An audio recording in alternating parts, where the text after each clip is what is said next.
Assalamualaikum warahmatullahi wabarakatuh.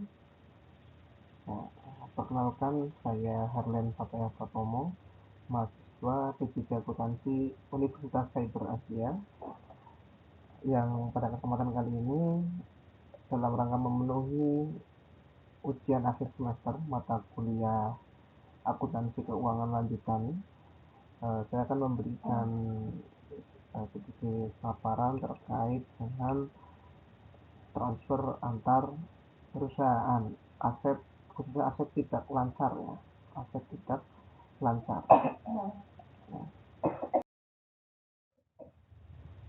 Jadi kita akan membahas bagaimana perlakuannya dan sebagainya. Ya.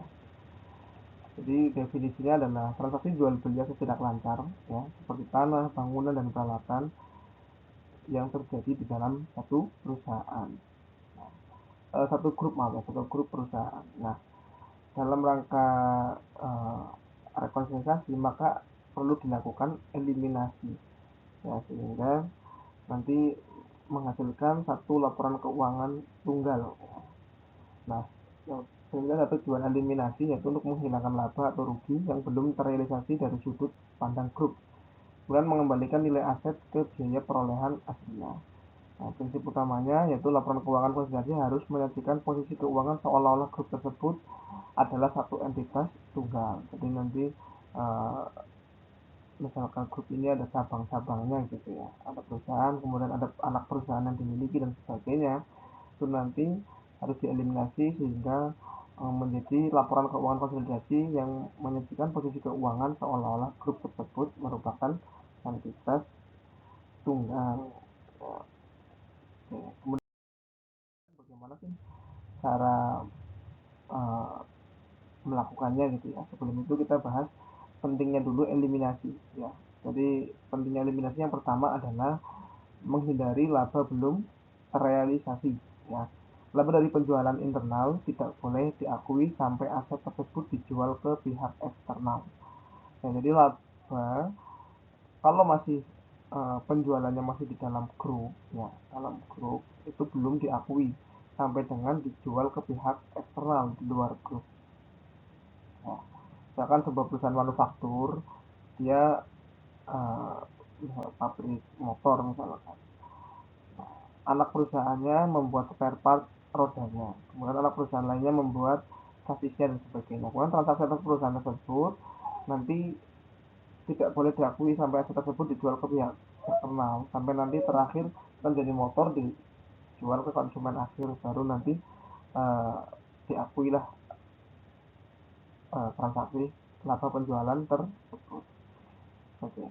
Kemudian nilai aset yang accrual, ya pentingnya adalah untuk memberikan nilai aset yang accrual. Nilai aset dalam laporan konsolidasi harus berdasarkan biaya historis bagi grup, bukan harga jual antar perusahaan. Kemudian terakhir untuk memenuhi standar akuntansi sesuai dengan prinsip akuntansi untuk penyusunan laporan keuangan konsolidasi. Nah, kemudian perlakuan akuntansinya seperti apa? Ini kita ambil uh, contoh untuk aset yang tidak disusutkan, yaitu contohnya misalkan tanah.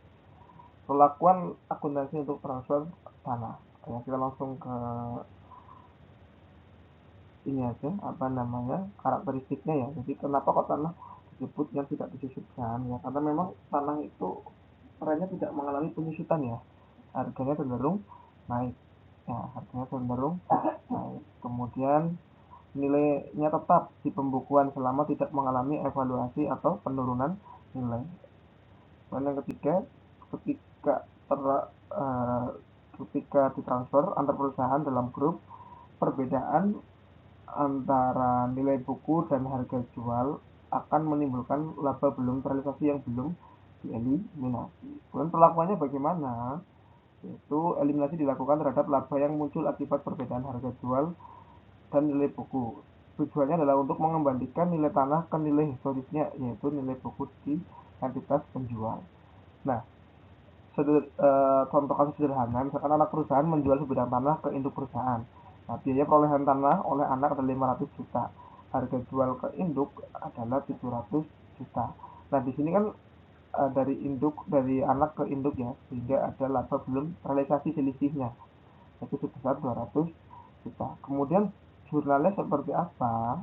Yaitu di bagian debit itu keuntungan penjualan tanah 200 juta, kemudian di bagian kredit tanahnya 200 juta.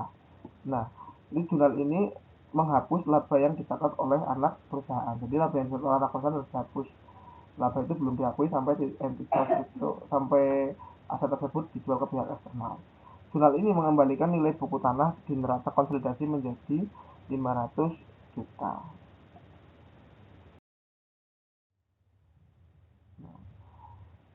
Kemudian berikutnya setelah kita ke aset yang tidak disusutkan tadi ya, sekarang kita memberikan contoh untuk aset yang disusutkan, seperti contohnya peralatan. Ya.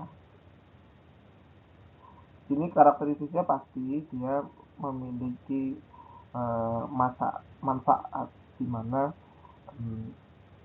peralatan tersebut ada akumulasi penyusutannya. Ya. Kemudian jika aset disusutkan ditransfer antar entitas dalam grup, itu sebenarnya kita muncul dua masalah utama ya. Yang pertama itu laba belum terrealisasi, yang kedua beban penyusutan yang berlebihan. Kemudian perlakuan akuntansinya itu harus dilakukan dua jenis eliminasi ya. Yang pertama menghapus laba belum terrealisasi, yang kedua mengoreksi nilai beban penyusutan dan akumulasi penyusutan agar sesuai dengan nilai buku awal. Nah, jadi contoh studi kasusnya di sini adalah induk menjual peralatan ke anak. Biaya perolehan induk 1M, dijual ke anak 1,2 M. Sehingga laba belum terrealisasi 200 juta ya, karena belum dijual ke pihak eksternal. Dan anak menyusutkan aset dengan basis dari 1,2 M bukan 1 M, sehingga di sini ada overclaim penyusutan ya, akumulasi penyusutan. Harusnya kita kembalikan dulu ke harga perolehannya. Kemudian gimana jurnalnya? Yang pertama, jurnal pertama kita perlu menghapus laba belum terrealisasinya. Ya, jadi di debit ada keuntungan penjualan aset tetap 200 juta, di kredit ada peralatan atau gedung 200 juta. Dan di jurnal kedua kita mengkoreksi beban penyusutan, akumulasi penyusutan, jumlah penyusutan yang terlalu besar ya. Kemudian itu debitnya ya, tergantung penyusutannya menggunakan metode apa ya, misalkan garis lurus ataupun saldo menurun dan sebagainya, nanti nilainya dituliskan. Dan kreditnya di beban penyusutan. Nah, dijelaskan bahwa jurnal 1 itu menghilangkan laba dari laporan laba rugi, jurnal 2 mengurangi beban penyusutan dan mengoreksi nilai akumulasi penyusutan di neraca. Nah, seperti itu. Jadi memang uh, kalau acuannya tadi menggunakan harga yang 1,2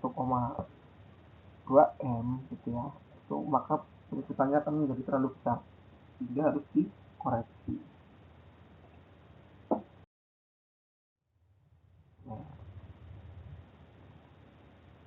Nah, tadi untuk koreksi pada tahun awal ya, tahun pertama. Nah, sekarang kita bagaimana kalau untuk tahun-tahun berikutnya ya, untuk tahun kedua dan seterusnya, kita harus uh, melakukan eliminasi terus-menerus ya, sampai dengan aset tersebut masih dimiliki oleh anggota grup. Berikutnya, laba belum terrealisasi pada tahun pertama sudah menjadi bagian dari saldo laba.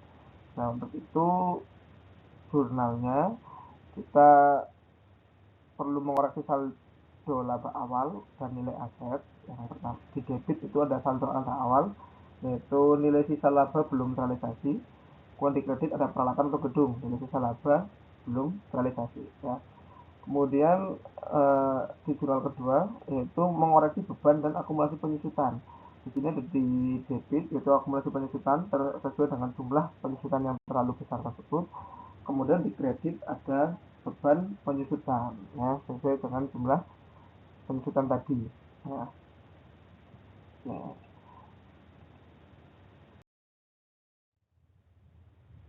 Nah, kemudian kita juga harus mengetahui arah transaksi ya, arah transaksi ini ada downstream dan upstream. Nah, downstream sale itu definisinya adalah induk perusahaan menjual aset ke anak perusahaan. So, kalau downstream itu berarti dari atas ke bawah, induk ke anak. Pun kalau upstream itu anak perusahaan menjual aset ke induk dari bawah ke atas ya, upstream, jadi naik ya, upstream. Nah, kemudian kalau downstream itu dampaknya adalah seluruh laba belum terrealisasi menjadi tanggung jawab induk. Eliminasi laba mempengaruhi laba bersih konsolidasi secara penuh. Kemudian kalau untuk yang upstream, laba belum terrealisasi harus dialokasikan antara pemegang saham pengendali atau induk dan kepentingan non pengendali jika ada.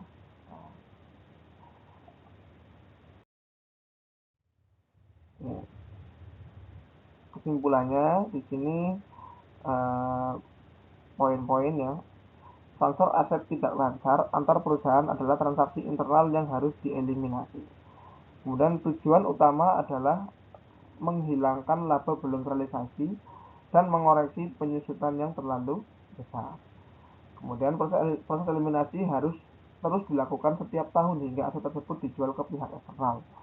Ya, jadi sampai aset tersebut sudah belum pindah tangan, ya, tetap harus dilakukan eliminasi terus menerus.